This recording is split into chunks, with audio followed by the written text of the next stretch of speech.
All right, let's start off with having a look at what remainder means, and then we'll move on to the remainder theorem and spend a little bit of time on long division.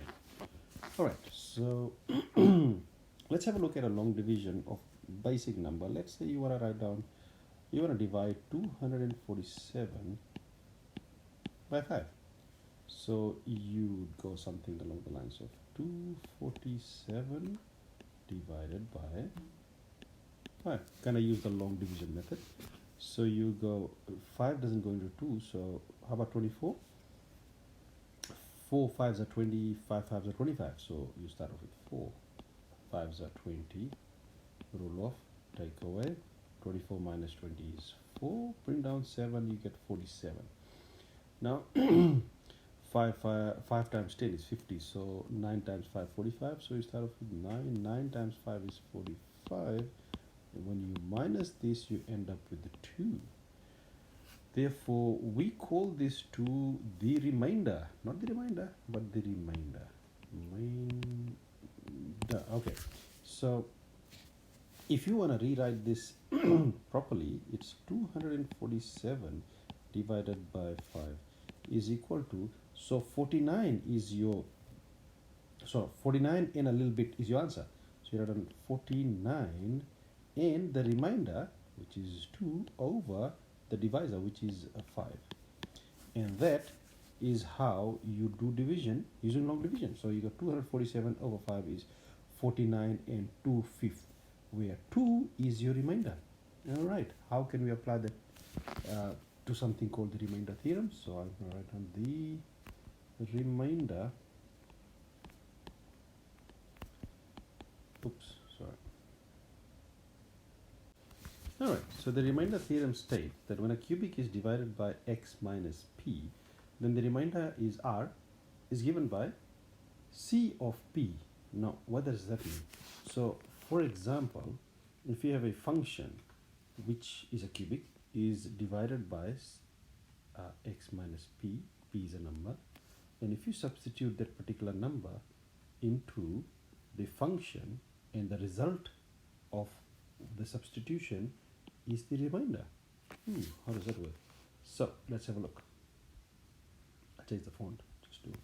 So if we have something along the lines of, let's say, c of x is x cubed plus 2x squared minus, let's say, 5x plus 12. And let's say this is divided by x plus 3. So from the rule, the divisor has to be stated in x minus, meaning x plus 3 becomes x minus negative 3. Therefore, p is equal to negative 3. So if we substitute c of p, which is negative 3, what we should get is negative 3 cubed plus 2 into negative 3 square minus 5 into negative 3 plus 12.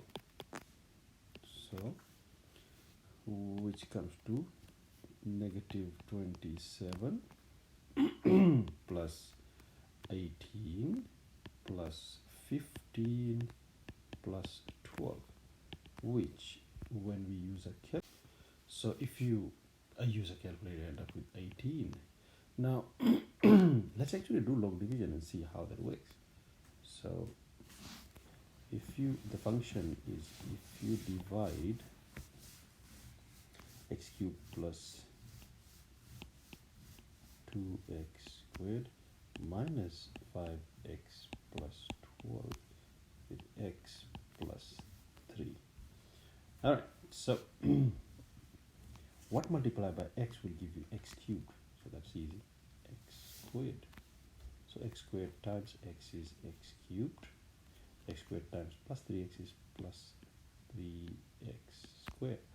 Now if you minus, you end up with 0 in the first line. And 2 minus 3 is minus x squared.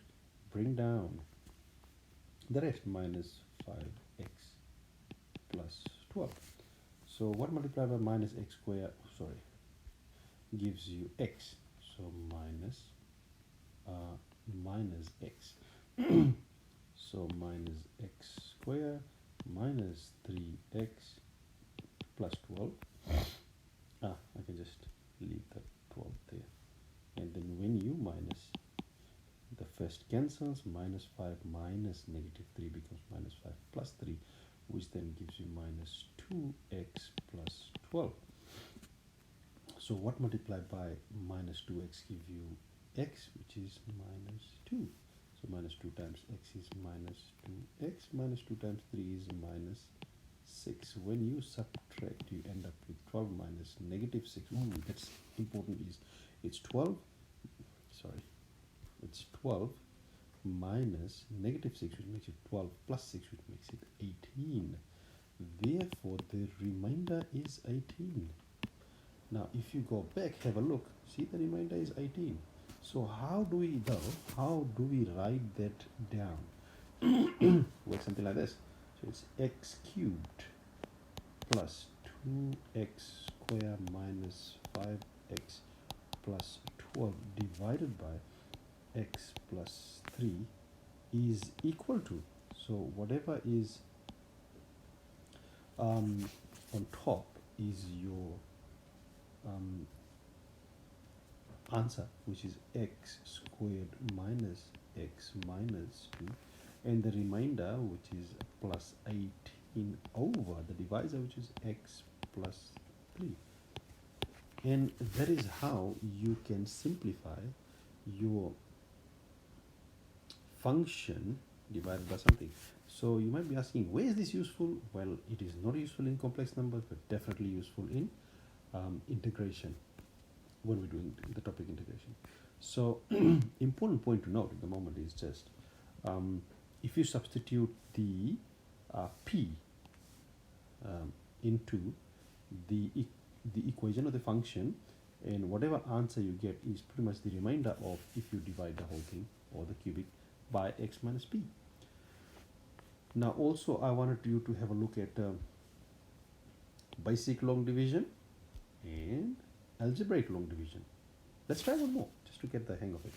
So if we had, let's say we had x squared x cubed minus 6x squared plus 2x plus 3, and let's divide the whole thing by x minus 1. So p is 1 in a way. So I'll just change that to blue. And what multiplied by x will give you x cubed, so x squared.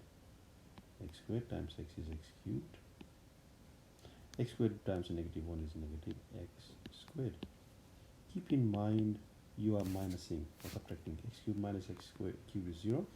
Negative 6 minus negative would be negative 6 plus would give you negative 5x squared. Bring everything else down from here, you end up with plus 2x plus 3. So what times x will give you negative 5x squared would be negative 5x. So negative 5x squared